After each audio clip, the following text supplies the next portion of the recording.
Okay, so that happened. The Apple event, it definitely happened. A lot of things was unveiled and a lot of stuff to talk about, so we're just gonna jump right into it.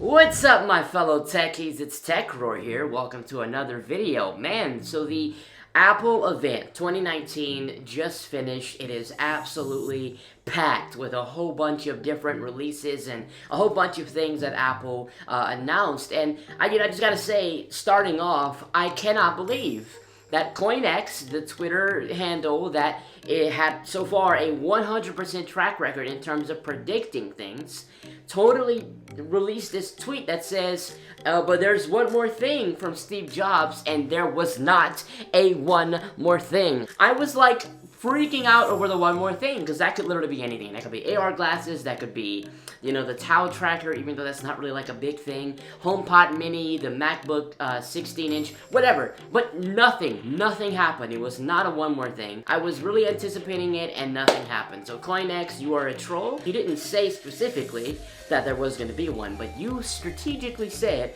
one more thing right near the time of an Apple event. So what do you expect us to think?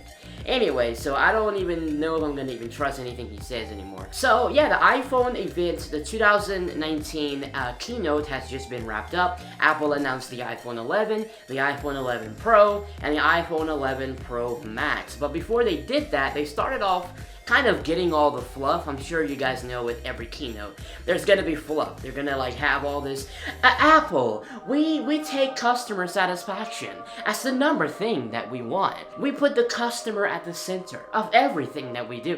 They always, it's Apple, so they're gonna do that. So all the fluff was kind of in the beginning.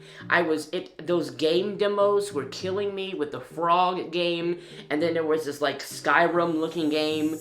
I don't know, but all those demos kind of happened because they were featuring Apple Arcade, and, surprisingly, it was a good price for $4.99 a month, but not something I'm gonna get. And of course, Apple TV Plus was another subscription they announced. But honestly, I was shocked. I thought that it was going to be $9.99 a month for the subscription, and they literally dropped it to the same price as Apple Arcade, which is $4.99 a month. Which I was like, whoa, that's incredible. And I mean, we're gonna get into it, but one of the things that surprised me the most about this keynote and about Apple in general is their very generous pricing this time around. I mean, they're known for being the expensive brand, and they're known for really sometimes overpricing things, but this time around they really took pricing into consideration.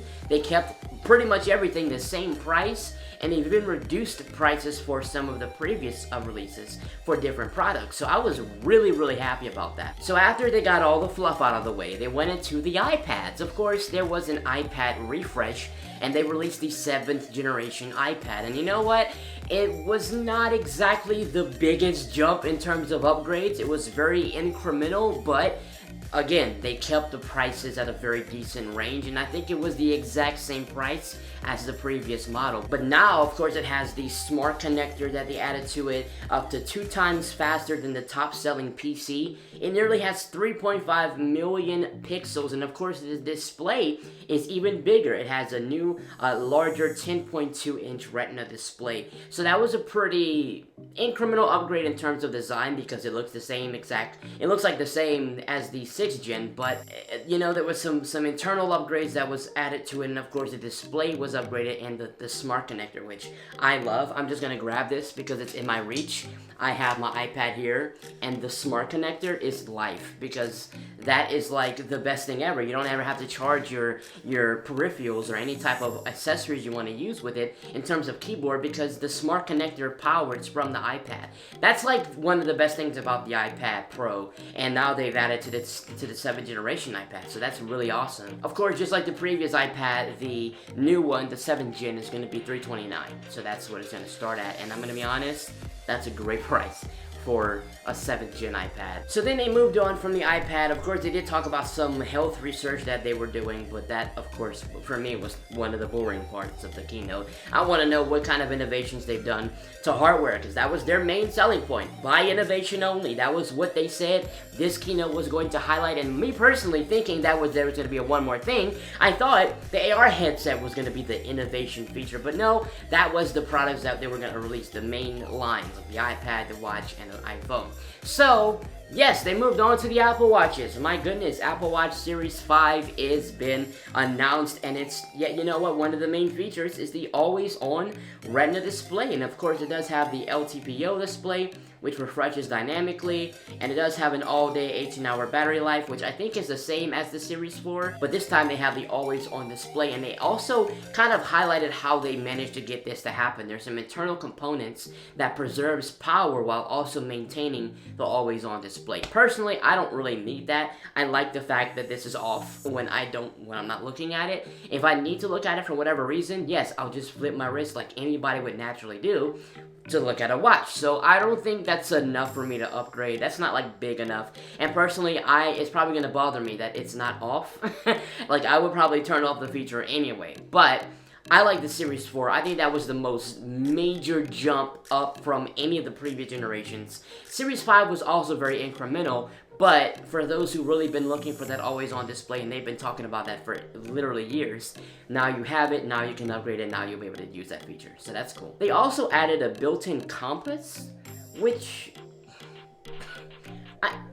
I mean, I get this a watch, and there's like only certain things you can do with it, and being that the Series 4 was such a major leap forward, I get that, you know, a compass, it's like the only interesting thing that they can probably bring to it now. I don't think the compass is something I'm gonna care about, being the fact that I have a GPS. But hey, for the Indiana Jones people, for the people who like to adventure, again, not enough to get me to upgrade. My Series 4 is freaking killing it. And of course, you know, the hardware of the watches were changed as well. They have Titanic, wow, Titanic, yep, there's a Titanic Apple Watch model, and you know what, when you actually go into the water to swim, it just pops right off your wrist, and it goes to the bottom of the ocean. That's what happened. That was crazy, I just said that. The titanium and ceramic, I was thinking about titanium and ceramic, so I said Titanic.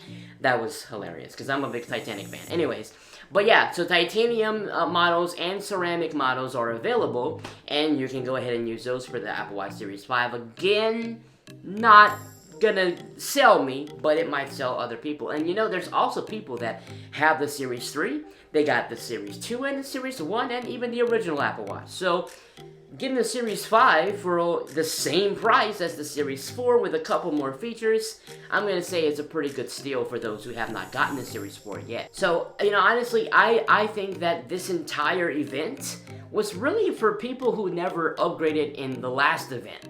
Because a lot of the things are incremental, they're not that major, not that drastic, but if you didn't participate in the last upgrade, well, it's the same price this time around, so you can get more features for the same price. That's really the market that's probably going to respond to this event the most, because I don't think people who actually got the XS Max, the Apple Watch Series 4, is gonna get the new phones unless they just want that new experience or they have to have the latest and greatest. And then the iPhone. Of course, the iPhone 11 replaces the XR, the 11 Pro replacing the XS, and the 11 Pro Max replacing the XS Max.